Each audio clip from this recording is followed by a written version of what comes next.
guys, how's this for, well, maybe it's not an awkward it's awkward. Wow, let's try that again. Hey guys, welcome back to another What's for Dinner video. Today I'm making another slow cooker soup. I've been trying a bunch of different ones. My husband's not a huge slow cooker fan as far as meats go, but they seem to be okay when they're in soups. And slow cooker meals are great for busy days. We have an evening a week right now where we are at small group for church, and we don't really, just based on when we normally eat and all that, we don't really eat before we go. So we eat when we come back and it's kind of late as far as dinner time goes. So I like to have it all ready to go. I'm making, I think it's called some type of crack soup. I hate that. Slow cooker crack chicken soup. I'm not a fan of that. I'm just not a fan. But it sounds good. So we're gonna call it like creamy chicken soup, but I'll have the original recipe linked down below. Let's get started.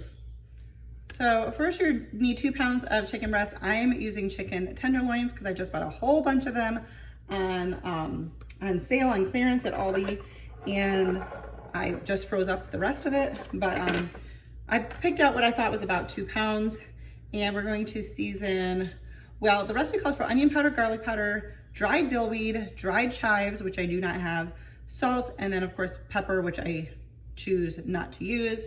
So I'm just going to do the salt, dillweed, onion powder, garlic powder, and it says to season the chicken. I do believe that this is 2 pounds because I put in about half of a 4-pound package, but this looks like too much.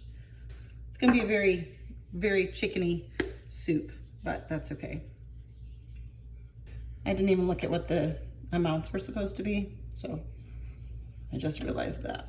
It says to pour the chicken broth around the chicken, not over them, but that's like impossible because this is filling up the whole bottom, which is what makes me think I have too much chicken.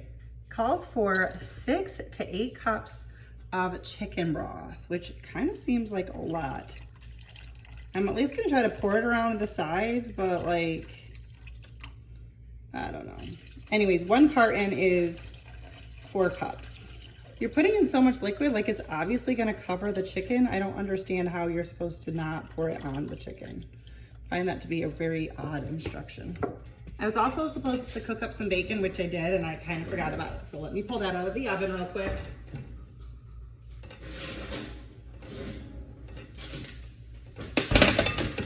I also had a little bit of chicken broth in the freezer in this bag, and I wanted to just get it out. I have stuff collecting in my freezer, so that's just maybe half a cup. The one thing I'm realizing is this recipe, the only vegetable it calls for is kale, which I'm not a fan of, and it says it's optional, so I'm not using that. I feel like this recipe should have a vegetable, so I may end up adding broccoli, but I'll add that at a later time.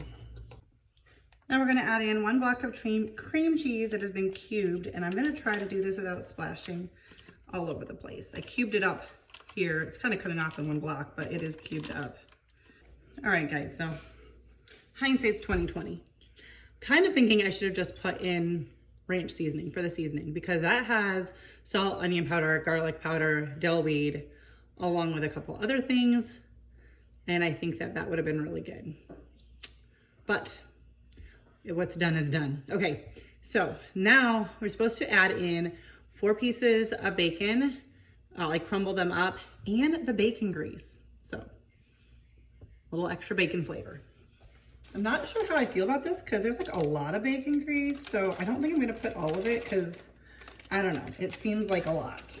And this bacon is still hot, so I'm going to very carefully break it up. Well, I guess I was supposed to add the cubed cream cheese last. I don't really know why. I feel like that doesn't make a difference. In fact, I kind of wish I had put it in there before the chicken broth. That would have been not having all the splashes.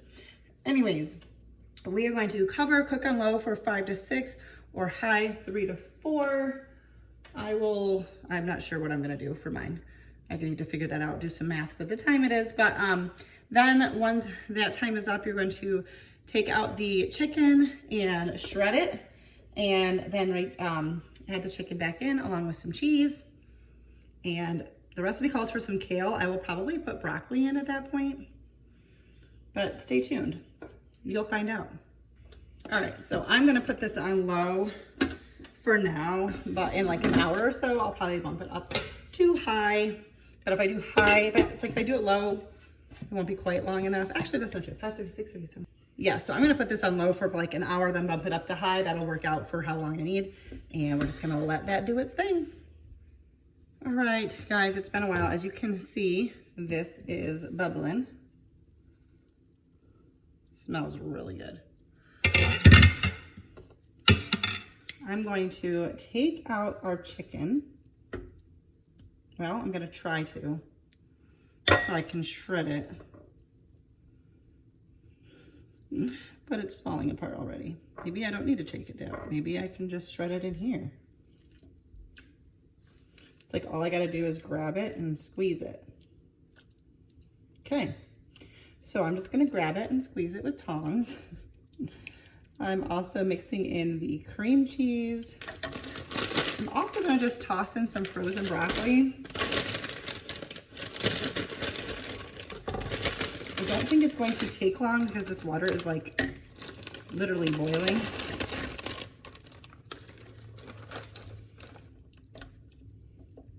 I just felt like it needed a veggie, and I think I had mentioned the recipe calls to add in some kale, which I'm not doing, but I believe now is the point when you would do that at the very end here. I'm also trying to work in the cream cheese. Ouch, that splashed. There's a couple pieces of bacon I accidentally took out. We got to get that back in here. By the way, I think I missed that maybe the recipe is a keto recipe, which might be why the bacon grease was added, but it adds good flavor. I don't really eat keto. I don't have a problem with keto. Just kind of going till I don't see any really big pieces anymore, which I think we're just about there. All right, so at this point, you're supposed to add in 1 to 2 cups of cheese. I've got, looks like about a cup here.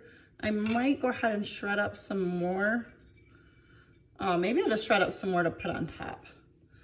I'm gonna put the lid back on here. I don't wanna lose, you know, all the heat, and let that cheese melt and the broccoli cook. It should only take a couple of minutes. And then we'll top with some more cheese as well as some, what am I trying to say? Oh, some more bacon. I wish these broccoli pieces were a little bit smaller, but I'm using frozen broccoli, so you get what you get. I did read in some of the comments that some people added some heavy cream and things like that, but we're gonna try it just as is, and I'll let you know if there's any changes that I would make. All right, putting the lid back on. It's still on high, and I'm just gonna let this go for just a few minutes. That took no time at all. The broccoli is nice and tender. It's time to serve it up. I did just give it a taste, and it's so far so good. It was only the broth, but so far so good.